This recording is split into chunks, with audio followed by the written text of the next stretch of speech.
For German tankers and gunners, the American M4 Sherman was not just another enemy tank. In many veterans' accounts, one nickname comes up again and again: burning coffin. After a well-aimed shot at a Sherman column, German observers often saw the same picture: several knocked-out tanks, smoke pouring from open hatches, tongues of flame licking out of the turrets. The shell hit home, the tank froze.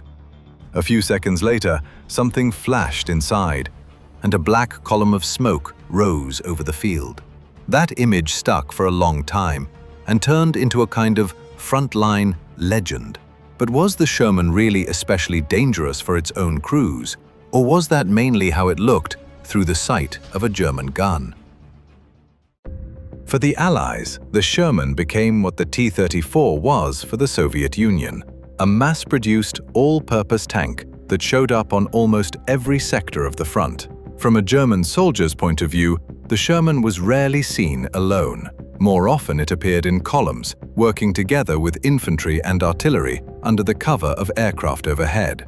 By the time of the Normandy landings, the Sherman had become the standard tank of the Anglo-American armies. It fought in North Africa, in Italy, in France, and Germany, and came to the Red Army via Lend-Lease.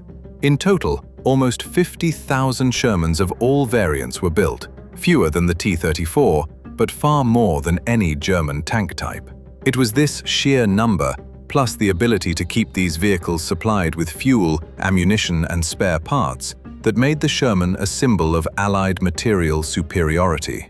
German officers admitted that the Americans knew how to use their tanks as part of a well-oiled system of supply and coordination. The tank itself did not have to be the best in terms of armor or gun. It was backed up by artillery, aircraft, and engineers, with logistics working smoothly in the rear. Because of that, even a Sherman that looked unimpressive on paper turned into a serious tool in a war of attrition. For a German soldier, it felt like this: today you knock out one tank, tomorrow another stands in its place, and the day after tomorrow an entire brigade is coming down the same road. The Sherman's reputation as a lighter had understandable causes.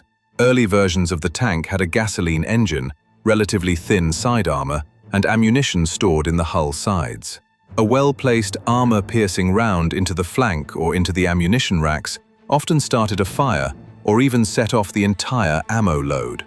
To a German gunner, it always looked the same: a hit, a flash, thick smoke, and sometimes the turret blown clean off. No surprise that the tank picked up several grim nicknames at once. Among German troops, there was the term Tommykocher, Tommy Cooker, a jab suggesting that British crews were cooked inside their own vehicle. English-language accounts often mention the nickname Ronson, after a lighter brand whose slogan was "Lights every time." In every case, the idea was the same: a tank that catches fire easily and burns with bright flames. This experience lodged in the mind. Where a Soviet tank might stall, remain in place, and later be recovered, a Sherman often started burning in full view of the enemy. To a German observer, this looked like solid proof. These American tanks go up from a single hit. At the same time, the Allies themselves did not ignore the problem. Over time, they changed the location of the ammunition and switched to the so-called wet stowage. Shells were kept in protected racks surrounded by liquid to reduce the risk of fire. Studies by the US Army in 1945 showed that while early Shermans with dry stowage caught fire after penetration in roughly 60 to 80% of cases, on upgraded vehicles with wet stowage, the risk dropped to around 10 to 15%. Post-war statistics make it clear: later Sherman variants were much less prone to fire. But for German soldiers who encountered the early models in Africa, Italy, and Normandy, the image was already fixed, and the nickname "burning coffin" stuck in their stories.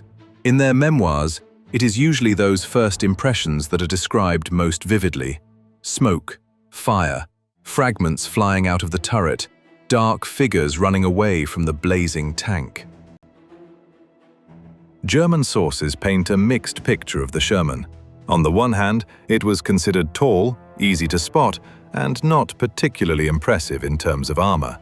The frontal plate on early models did not stand up well to long-barreled German guns, and in long-range duels, the Sherman often lost.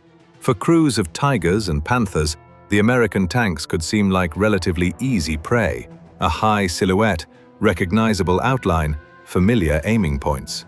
On the other hand, many German veterans noted the Sherman's reliability and crew comfort. Inside, it felt more spacious than cramped German tanks. Controls were logically arranged.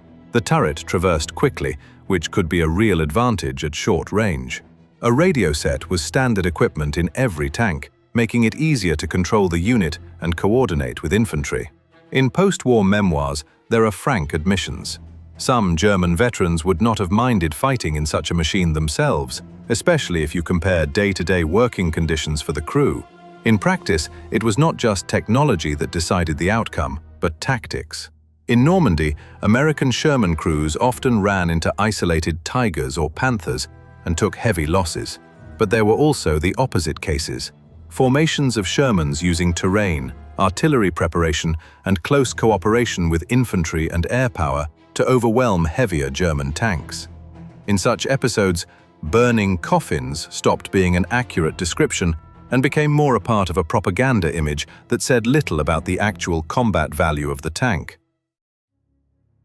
Any Second World War tank penetrated by an armor-piercing shell could turn into a death trap for its own crew. Inside, there was fuel, oil, explosives, and ammunition. In this sense, the Sherman was not unique. Its early design features did increase the risk of fire, but as the tank was modernized, the situation changed. American post-war reports stressed that the introduction of new ammunition stowage systems significantly reduced the likelihood of crews dying in fires. The difference was measured in multiples, not just a few percentage points. The Sherman's relatively tall silhouette and roomy turret also sometimes, paradoxically, helped crewmen escape a damaged tank. In a cramped German turret, there were times when people simply could not get out in time. In an American tank, the chance of reaching a hatch could be higher. For a German observer, this was not always obvious. He saw the flash and smoke, not what happened to the men inside. But when historians later began to collect data on surviving crew members, it turned out that the percentage of Sherman crews who got out alive did not look catastrophic compared to other tanks. And then there were the stories about the supposedly unique gasoline fire risk. Post-war studies showed that in most cases, tanks caught fire not because of the fuel itself, but because of exploding ammunition or burning hydraulic fluids.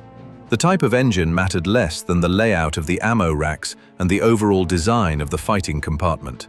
But for a frontline soldier, it was easier to remember a short formula: gas engine means fire, than to dig into the technical details of tank construction. In the Red Army, the Sherman fought under Lend-Lease as the M4A2 with a diesel engine and got the nickname Emcha from the Russian pronunciation of M4. Soviet crews valued it for its relative reliability, ease of operation, and good visibility, but they criticized the high profile and the narrow tracks, which handled mud worse than the wide T-34 tracks. In the memoirs of tanker Dmitry Loza, one thought comes up again and again. The vehicle is not perfect, but overall it is quite suitable for long marches and for use in units that have competent mechanics. For many Soviet tankers, the Emcha looked much more attractive than British tanks, and that once again shows the contrast. The burning coffin of German anecdotes and the Emcha in a Soviet unit are the same vehicle, but they evoke two completely different sets of associations. If you ask an average Wehrmacht veteran which enemy tank frightened him the most, many will name heavy Soviet or British machines. But the Sherman too commanded respect, not so much because of its technical figures on paper, but because of the way it was used. Even if one tank was knocked out, another would soon take its place. In this light, the burning coffins did not symbolize the enemy's weakness, but rather reminded German soldiers that the Allies had enough strength and resources to replace any losses. They could joke about nicknames and swap stories about Sherman lighters, but behind each story was a silent admission. The Allies could afford to lose individual battles and still win the war through numbers and industry. From a German point of view, the Sherman was no wonder weapon and did not look unbeatable. But wars are not won by perfect tanks. They are won by the ability to produce thousands of good enough vehicles, to fuel them, man them, repair them quickly, and send them back into battle. German soldiers could sneer at the burning coffin and rejoice over every Sherman they knocked out. Yet the longer the war dragged on, the clearer it became. As long as the enemy still had dozens more tanks of the same type, each new plume of smoke above a Sherman was not a step toward victory, but only a brief delay on the way to inevitable defeat. And that, perhaps, is the main irony of the Sherman story. A tank with the reputation of a fiery coffin became one of the symbols of the material and organizational superiority that ultimately broke the back of the Third Reich's war machine.